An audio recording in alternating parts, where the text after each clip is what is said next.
안녕하세요. 러브앤트러블 상담소 대표 서량입니다. 이번 영상은 이별 후 연락에 관한 내용입니다. 저희 러브앤트러블에서 상담을 받았던 내담자님 중 상담을 받은 후 저희 플랜대로 진행하시고 만남까지 약속을 잡아 70% 가능성을 올렸으나 갑자기 돌발 장문의 메시지를 보내어 만남을 취소당한 내담자님 사연이 있었습니다. 마음이 불안한 내담자들은 여러 곳의 코칭을 받는 경우가 정말 많습니다.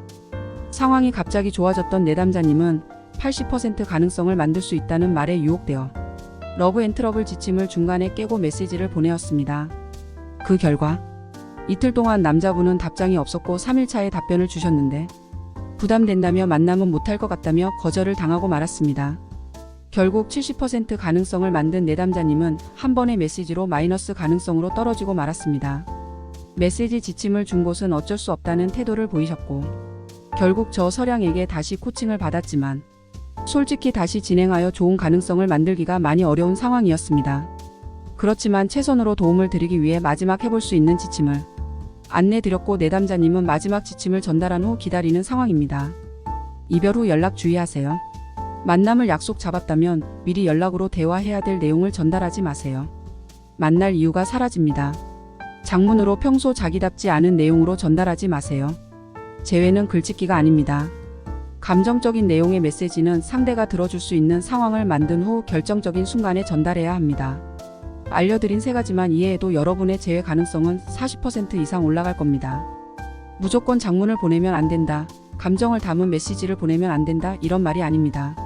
장문과 감정을 담은 메시지는 필요한 순간의 상황에 맞추어 반드시 계획하여 전달해야 합니다. 재회는 글짓기가 아닙니다. 간혹 다른 곳에서 지침을 받은 내담자님 메시지 내용을 보면 정말 글짓기가 따로 없을 정도로 글이 과장되고 멋들어지게 적혀 있었습니다. 글짓기 숙제를 하는 건가요? 도대체 왜 이런 평소 쓰지 않는 언어들로 과장된 글을 제외 쓰려고 하는지 이해가 도무지 되지 않습니다. 어디서 퍼온 것 같은 글, 누가 대신하여 작성해 준 것 같은 멋들어진 글. 상대방은 절대 안 속습니다. 본인과 다른 모습을 갑자기 보이지 마세요. 상대방은 절대 안 속습니다. 글짓기 같은 메시지 보내지 마세요. 재회는 변화가 필요한 것은 맞지만 상대방을 잡으려고 평소 하지 않던 말을 쓰며 과장된 표현과 언어는 과잉적이고 상대에겐 집착으로 보일 수 있습니다. 자기의 모습대로 상대가 불편하지 않게 상황에 맞추어 타이밍을 찾아 사연에 맞는 플랜으로 계획하세요.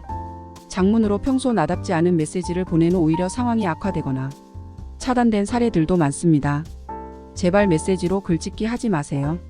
글짓기가 아닌 올바른 메시지를 보내고 싶다면 러브앤트러블 상담을 신청하세요. 도움받으세요. 여러분의 상황에 맞게 제외할 수 있는 솔루션, 연락 방법을 계획해 드립니다.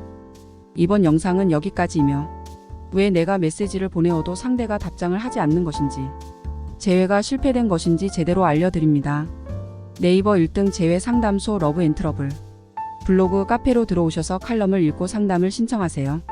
좋아요, 구독 부탁드립니다. 감사합니다.